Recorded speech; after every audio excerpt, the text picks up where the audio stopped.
दोस्तों, आपका हमारे YouTube चैनल में स्वागत है जिसका नाम है instant physics with Bhardwaj sir. आज हम लोग पढ़ेंगे गोलीय दर्पण द्वारा वस्तु की विभिन्न स्थितियों के प्रतिबिंब। तो सबसे पहले इसमें हम लोग पढ़ेंगे अवतल दर्पण के लिए। तो यहाँ पे आपको अवतल दर्पण की स्थितियाँ दिख रही होगी। टोटल 6 स्थितियाँ होती हैं, इसी के बारे में हम लोग को पढ़ना है। पहला होता है कि जब वस्तु को हम लोग फोकस पर रखेंगे तो जो प्रतिबिंब बनता है वो अनंत पे बनता है। जब अनंत पे रखते हैं तो फोकस पे बनता है। जब अनंत व वक्रता केंद्र के बीच में रखते हैं तो वक्रता केंद्र और फोकस के बीच में बनता है। जब वक्रता केंद्र और फोकस के बीच में वस्तु को रखते हैं तो अनंत व वक्रता केंद्र के बीच में बनता है।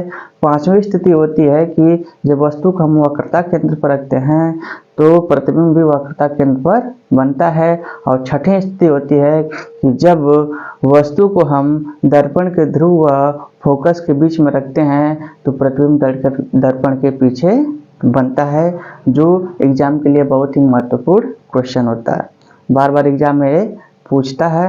अवतल दर्पण में कौन सी स्थिति होती है जहाँ पे वस्तु का आभासी व सीधा प्रतिबिंब बनता है, तो छठवीं स्थिति होती है। हम लोग पढ़ेंगे गोलीय दर्पण द्वारा वस्तु की विभिन्न स्थितियों के प्रतिबिंब, जिसका हम लोग डायग्राम बना के देखेंगे।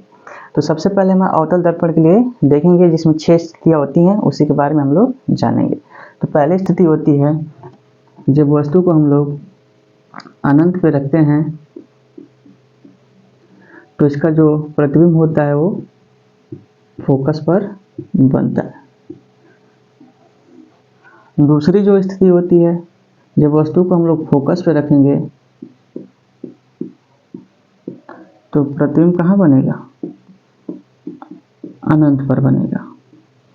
ठीक है, तो इसका हम डायग्राम देखते हैं कैसे बनेगा।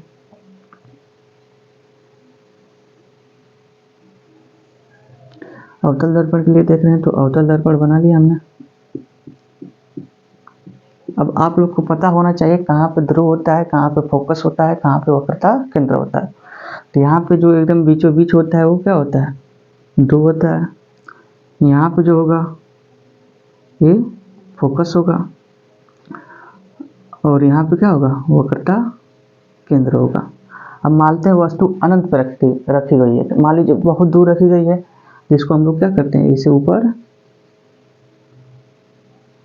थोड़ा सा इसको नजदीक कर लीजिए। यहाँ पे F, यहाँ पे C। मान लीजिए क्या रखी गई है? वस्तु रखी गई है। इसका नाम दे देते हैं A B। ये क्या आपकी वस्तु है। अब यहाँ से प्रकाश किरण आएगी। अब यहाँ से प्रकाश किरण जब आएगी तो कहाँ से होकर जाएगी?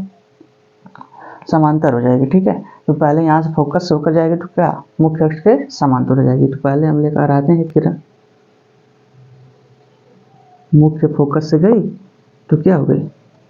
समांतर हो गई। ठीक है, अब दूसरा क्या करेंगे, इसको वक्रता केंद्र से लाएंगे। वक्रता केंद्र से अगर प्रकाश किरण आएगी तो क्या होती है? टकराकर उसी दिशा में वापस लौट जाती है। ऐसे आई, ऐसे चली गई। अब जहाँ पे काटता है एक दूसरे को, जहाँ पे काटेगा वहीं पे प्रतिबिंब बनेगा। तो प्रतिबिंब बन गया। यहाँ पे इसको नाम दे देते हैं A डैश और B डैश। और यहीं पे आपका क्या प्रतिबिंब बनेगा? देखिए प्रतिबिंब कैसा बनेगा? यहाँ पे सीधा है वस्तु तो नीचे बन रहा है, तो इसका मतलब उल्टा बनेगा। कैसा बनेगा? तो छोटा बनेगा। इसी प्रकार यहाँ पे देखते हैं, जब वस्तु को हम लोग फोकस पर रखते हैं तब कहाँ प्रतिबिंब बनेगा? तो अनंत पे बनेगा। तो यहाँ पे हम लोग क्या कर लिया? P मान लिए, यहाँ पे F मान लिए और यहाँ पे C मान लिए। ठीक है, और ये कौन सा दर्पण है आपका? अवतल दर्पण है। तो वस्तु को हम लोग कहाँ रखेंगे? फोकस पर रखेंगे। A B, ये वस्तु है। अब देखिए जो दर्पण बनाने के नियम, जो प्रतिबिंब बनाने के नियम होते हैं वो 3 होते हैं। तो 3 नियमों में से किसी 2 नियमों का प्रयोग करके ही प्रतिबिंब बनाया जाता है। तो यहाँ पे देखेंगे कि हम कौन कौन से नियम लगाएंगे कि ये क्या बनेगा? प्रतिबिंब अनंत पे बनेगा। तो पहला नियम लगाएंगे कि मुख्य अक्ष के समांतर आने वाली प्रकाश की किरण दर्पण से परावर्तन के पश्चात मुख्य फोकस से होकर जाती है। समांतर आई, फोकस से होकर जाएगी। ठीक है, और यहाँ से हम लगाएंगे दूसरा नियम यानी वक्रता केंद्र से अगर होकर कोई प्रकाश की किरण जाती है तो टकराकर पुनः उसी दिशा में वापस लौट जाती है। अब यहाँ पे देख रहे हैं कि एक प्रकाश की किरण कहीं भी एक दूसरे को काटेंगी नहीं। इसका मतलब जो प्रतिबिंब बनेगा कहाँ बनेगा, अनंत पे बनेगा। ठीक है, और जब अनंत पे बनेगा तो बहुत बड़ा बनेगा फोकस पे रखने पर। ठीक है, तो ये थी दूसरी स्थिति। और दर्पण कौन सा है, दोनों अवतल दर्पण है। हम स्थितियां अवतल दर्पण के लिए ही देख रहे हैं। ठीक है, अब हम देखेंगे गोलीय दर्पण द्वारा वस्तु की विभिन्न स्थितियों के प्रतिबिंब, जिसमें तीसरी और चौथी स्थिति को हम लोग देखेंगे। तीसरी स्थिति है कि जब वस्तु को अनंत व वक्रता केंद्र के बीच में रखते हैं तो प्रतिबिंब अनंत वक्रता केंद्र और फोकस के बीच में बनता है। तो चलिए देखते हैं कैसे बनेगा। यहाँ पे हम लोग क्या वस्तु कहाँ पे रखेंगे, अनंत व वक्रता केंद्र के बीच में, तो हमें लगा यहीं पे रख देते हैं। यही बीच में है तो यहीं पे वस्तु को रख देते हैं और वस्तु को नाम दे देते हैं ए और बी। प्रतिबिंब कहाँ बनाना है, तो सी और एफ के बीच में।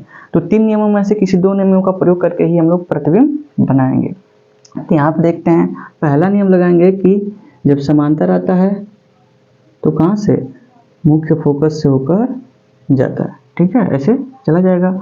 दूसरा नियम लगाएंगे कि जब वक्रता केंद्र से होकर आता है तो टकरा कर उसी दिशा में वापस लौट जाता है, और जहाँ पे काटेगा वहीं पे प्रतिबिंब बनता है। तो यहाँ पे कट रहा है तो प्रतिबिंब वहीं पे बनेगा। यहाँ पे इसको नाम दे देते हैं ए डैश बी डैश। ठीक है, चौथी स्थिति है कि सी व एफ के बीच में जब वस्तु को रखेंगे तो प्रतिबिंब कहाँ बनेगा, तो अनंत व सी के बीच में। चलिए देखते हैं। यहाँ पे हम लोगों ने दर्पण बनाया, यहाँ पे पी होगा, यहाँ पे एफ होगा और यहाँ पे सी होगा। अब वस्तु कहाँ रखना है, सी और एफ के बीच में। तो हमने वस्तु को यहाँ पे रख लिया।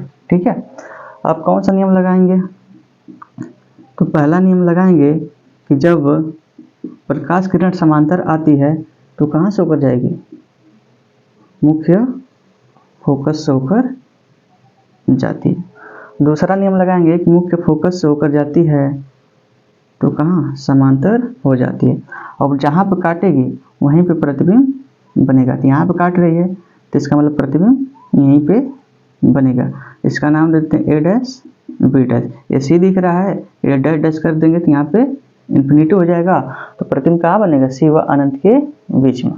दर्पण कौन सा है आपका, ये दोनों स्थितियाँ अवतल दर्पण के लिए ही हैं। अवतल दर्पण, ये वाला भी दर्पण कौन सा है, अवतल दर्पण। अब हम देखेंगे पांचवी और छठवीं स्थिति। पांचवी स्थिति क्या है कि अगर वस्तु को वक्रता केंद्र पर रखते हैं तो प्रतिबिंब भी वक्रता केंद्र पर बनता है, यानी सी पर रखेंगे तो प्रतिबिंब कहाँ बनेगा, सी पे बनेगा। चलिए देखते हैं। मान लीजिए वस्तु कहाँ रख दी हम लोग, वक्रता केंद्र पर यानी सी पे रख दिए और इसका नाम दे दिए ए बी। ठीक है, अब हमको वक्रता केंद्र पर ही बनाना है तो कौन सा दो नियम लगाएंगे, तो पहला नियम लगाएंगे अगर समांतर होकर आती है तो कहाँ से होकर जाएगी, फोकस से होकर जाती है, पहला नियम। दूसरा नियम भी लगाएंगे कि मुख्य फोकस से होकर जाने वाली प्रकाश किरण दर्पण से परावर्तन के पश्चात कहाँ, मुख्य अक्ष के समांतर हो जाती है। अब यहाँ पे देखेंगे कि जो प्रकाश किरण है एक दूसरे को जहाँ पे काटेगी वहीं पे प्रतिबिंब बनता है। देख रहे हैं कि जहाँ पे एक वस्तु रखी गई है वहीं पे प्रतिबिंब बन रहा है। तो इसका नाम दे देंगे ए डैश और इसका बी डैश, यानी सी पे रखा है तो सी पे बन रही है। देखिए छठवीं स्थिति है कि जब वस्तु को एफ तथा पी के बीच में रखेंगे तो प्रतिबिंब कहाँ बनेगा, तो दर्पण के पीछे बनेगा। तो चलिए देखते हैं कैसे बनता है प्रतिबिंब। तो यहाँ पे हमने एक वस्तु ले ली जिसका नाम दे दिया ए बी। पहला नियम लगाएंगे कि मुख्य अक्ष के समांतर आने वाली प्रकाश किरण दर्पण से परावर्तन के पश्चात मुख्य फोकस से होकर जाती है, बन गया। उसके बाद दूसरा नियम लगाएंगे कि दर्पण के वक्रता केंद्र से होकर जाने वाली प्रकाश की किरण दर्पण से परावर्तन के पश्चात उसी दिशा में वापस लौट आ जाती है। तो ये इधर चली जाएगी। क्या एक दूसरे को काटेगी, नहीं काटेगी, ये सीधे अनंत पे चली जाएगी। जब काटेगी नहीं तो प्रतिबिंब नहीं बनेगा। तो इसको क्या करते हैं, इसी को हम लोग मानते हैं कि डैश डैश करके ये आगे चली जाएगी, और इसको भी मानते हैं कि ये डैश डैश करके आगे चली जाएगी, और जहाँ पे काटेगी वहीं पे प्रतिबिंब बनता है। ठीक है, वहीं प्रतिबिंब बनेगा और इसका नाम दे देंगे ए बी। इसको बोलते हैं आभासी प्रतिबिंब। बनता नहीं है, जबरदस्ती बना दिया जाता है।